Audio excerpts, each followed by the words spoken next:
Tudo bem com vocês, pessoal? Hoje nós vamos encerrar o nosso assunto sobre Marx. Então, essa é a nossa terceira videoaula a respeito desse tema.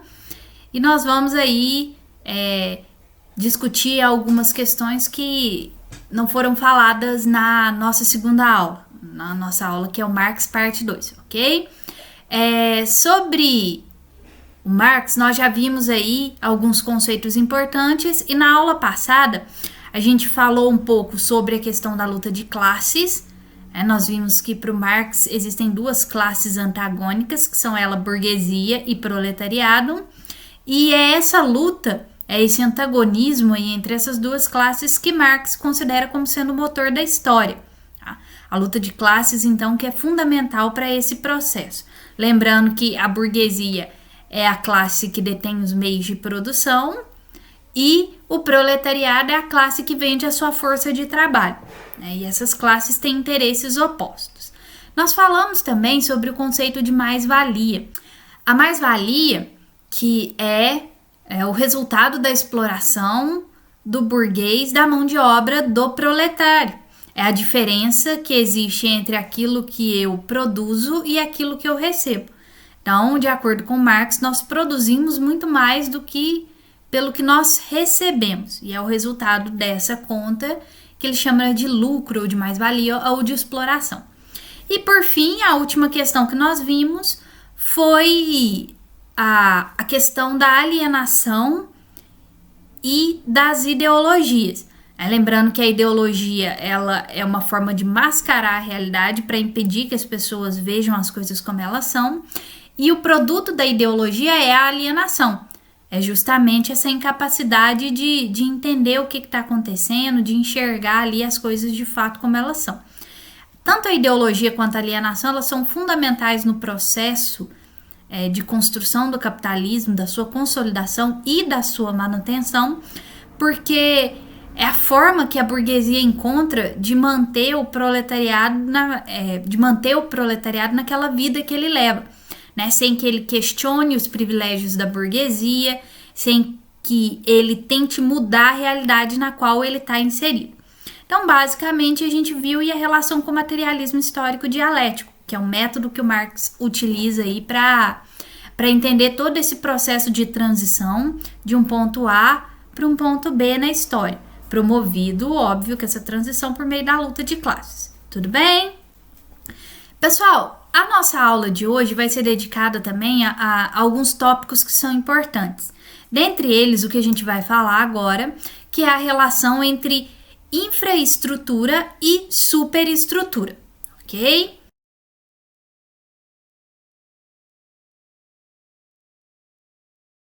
A infraestrutura, ela corresponde ao aspecto material da vida do homem. Ou seja, ela está relacionada aos meios de produção, ela está relacionada à vida material em si e à economia. Então, ela é tudo aquilo que diz respeito ao aspecto material da realidade, ok? É o que o Marx chama, então, de infraestrutura. Mas nós temos também a esfera imaterial, que o Marx vai chamar de superestrutura. A superestrutura, ela é composta pelo aparato político e jurídico, no caso jurídico são as leis, e no caso político nós estamos falando do Estado. E nós temos também um outro aparato da esfera imaterial da realidade, que é o aparato ideológico. Esse aparato ele é composto pelas crenças, costumes, religião, enfim, tudo aquilo que diz respeito à cultura. Então, observem bem que o Marx define muito bem que existe uma esfera material e uma esfera imaterial. A esfera material é aquilo que está relacionado à vida econômica, enfim, as relações de produção. E a esfera imaterial que diz respeito aos nossos valores. Porém, o Marx vai dizer que são esferas diferentes, mas elas se relacionam. O que isso significa? Significa que para o Marx a infraestrutura determina a superestrutura. E como que a gente pode interpretar essa relação? Da seguinte maneira, para ele, pessoal, o que determina a forma como as pessoas pensam é a realidade na qual elas estão inseridas. Vamos dar um exemplo que vai ficar mais claro para a gente entender. Se você é um sujeito, ou uma menina, né, enfim, que é criado aí num meio preconceituoso, onde de maneira sistemática você vê aí atitudes preconceituosas, a tendência é que você desenvolva pensamentos preconceituosos. Então entenda que o ser preconceituoso é algo que tem fundamento na própria realidade. O menino ou a menina, ele vai ser preconceituoso ou preconceituosa porque ele vive numa realidade preconceituosa, ok? Vamos usar um outro exemplo que é a questão da violência. Se você é uma pessoa que vive numa realidade violenta, a tendência é que você tenha o mesmo tipo de comportamento e que você desenvolva pensamentos voltados para essa realidade. Então, esse é o pulo do gato aí. É entender que para o Marx, a consciência ela surge da esfera material e não o contrário. Então, percebam, né, que a infraestrutura ela vai determinar a superestrutura. Então, são as condições materiais que determinam a forma como o homem vai pensar.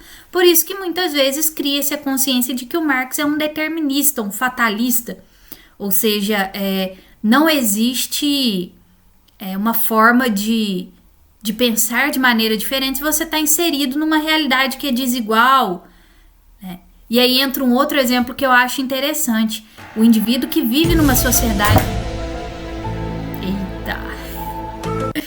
O indivíduo que vive numa sociedade que é desigual, ele passa a achar aquilo natural. Ele passa a pensar que aquilo enfim, que é algo que faz parte ali da condição humana e que não pode mudar. Por isso que para mudar a forma de pensar das pessoas, de acordo com Marx, eu preciso mudar a realidade na qual elas estão inseridas. Só um ponto que é importante ainda ressaltar sobre a questão da relação entre estrutura e superestrutura.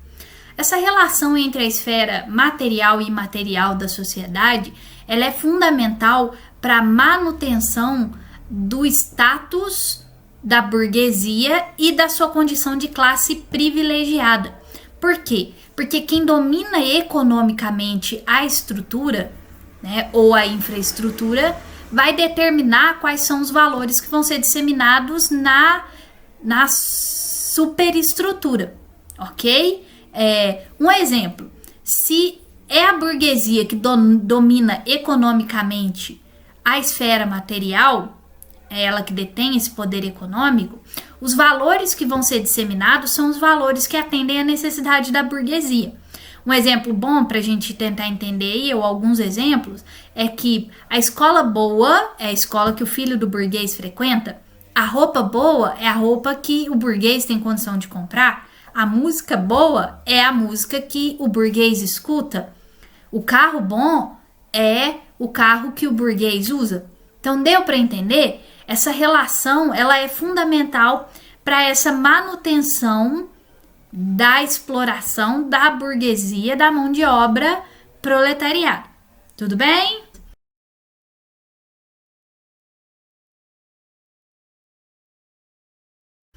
Por isso que ele fala da importância da revolução, do proletariado, entre outras coisas. Então, para ele, pessoal, só é possível romper com essa lógica da dominação por meio da revolução do proletariado. Uma revolução que não pode ser feita de maneira pacífica, no sentido de esperar de bom grado que o burguês ele reconheça que explora, que a realidade, né, não pode ser desigual como ela é e mudar a sua forma de pensar. Não. As pessoas só vão entender que é possível construir uma realidade diferente daquela se a gente fizer isso na prática. Então, a revolução proletária, ela tem que ser feita de maneira mais incisiva. O que isso significa? Significa que para o Marx era preciso sim pegar em armas e fazer a revolução e não ficar dependendo aí da boa vontade do burguês para mudar a sua forma de pensar. E vivendo numa sociedade que fosse menos desigual, uma sociedade em que o capital não fosse o modo de produção, né, e fosse outro, o Marx acreditava que as pessoas poderiam passar a pensar de maneira diferente. Tá? Então, o Marx, ele deixa uma questão, ele afirma um ponto que eu acho muito interessante, é que se a nossa realidade é desigual, é porque nós a fizemos assim. E da mesma forma que nós construímos uma realidade desigual, nós temos a possibilidade de construir uma nova realidade. Essa nova realidade seria pautada num novo modo de produção que o Marx acreditava ser o comunismo. Aí que a gente enxerga um probleminha, né, que é importante a gente colocar aqui. O capitalismo, moçada, provavelmente vai ser sucedido. Todos os modos de produção são.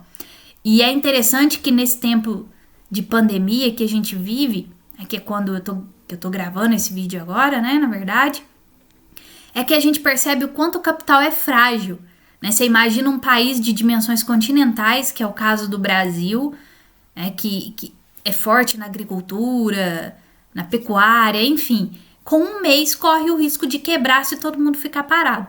Então a gente vê, primeiro, o ponto da fragilidade do capital e enxerga sim a possibilidade de que ele é um modo de produção que não se sustenta, porque a base do capitalismo é a desigualdade, né? Então ele vai sim ser sucedido por outro. O erro, né, se é que a gente pode se dizer assim, do Marx, é achar que vai ser o comunismo e que isso ia acontecer de maneira mais rápida. Mas a gente tem que pensar que o capitalismo é um modo de produção que tem 300 anos, né, 250, 300 anos. O feudalismo durou 1000 anos e foi sucedido. Né? E o segundo ponto que é interessante e que a gente tira, né, como reflexão a respeito dessa concepção do Marx sobre a realidade é que se a gente cria uma realidade desigual, a gente pode mudar essa realidade também. Então tá nas nossas mãos fazer uma coisa diferente, né? Criar uma nova realidade, né, onde as desigualdades elas não existam, porque a gente tende a achar que o Marx fala sobre o comunismo tentando igualar as pessoas no sentido de que todo mundo vai usar vermelho ou vai usar azul, mas na verdade o comunismo ele tem como princípio garantir que todas as pessoas tenham as mesmas condições materiais, tá? Por exemplo, se eu tenho condições de comprar esse computador, as outras pessoas também têm que ter. E no comunismo, a luta de classes, ela seria extinta porque só existiria uma classe que é o proletário. Então, assim, por isso que o Marx considera que o ponto final da história seria o comunismo, porque se o motor da história é a luta de classes e no comunismo essa luta não existe mais, então a gente chegou ao fim. Tá? Não aquele fim cataclísmico, nada disso não. O fim no sentido de que a história atingiu o seu ápice, tá? A sua perfeição. Tudo bem?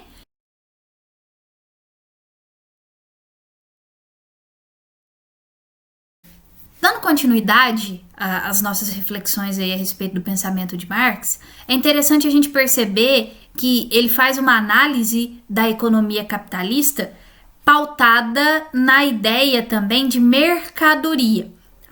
A mercadoria que é o grande fetiche do capital. E para o Marx, a mercadoria ela parece ser dotada de vida própria. E essa ideia de que ela é uma coisa mágica, que traz felicidade, que recompensa o homem, é que estabelece essa relação de fetiche. Tá? O que é o fetiche? O fetiche é aquele desejo que você tem de ter alguma coisa, de comprar, muitas vezes sem ter a necessidade.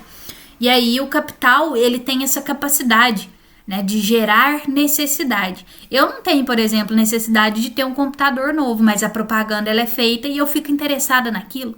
E aí eu crio na minha cabeça, não, meu computador tá velho, eu tenho que trocar.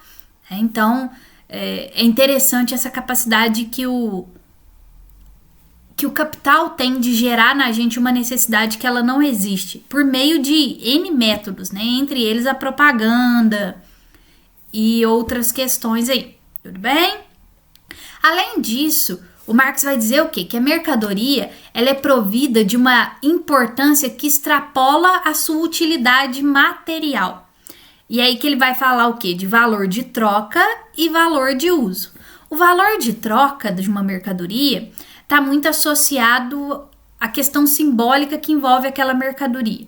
Eu, por exemplo, tenho uma blusa que eu guardei da minha avó. Aí, supondo que eu esteja precisando vender, para mim, aquela blusa vale, dentro da ideia de valor de troca, por agregar ali uma questão sentimental de ter sido da minha avó, ela vale R$100. Mas quando eu vou vender no mercado, ela vale 20. Por quê? Porque ela tem um valor de uso que normalmente é sempre menor que o valor de troca. Tá? O valor de troca é essa importância simbólica e o valor de uso é a importância prática da mercadoria, ok?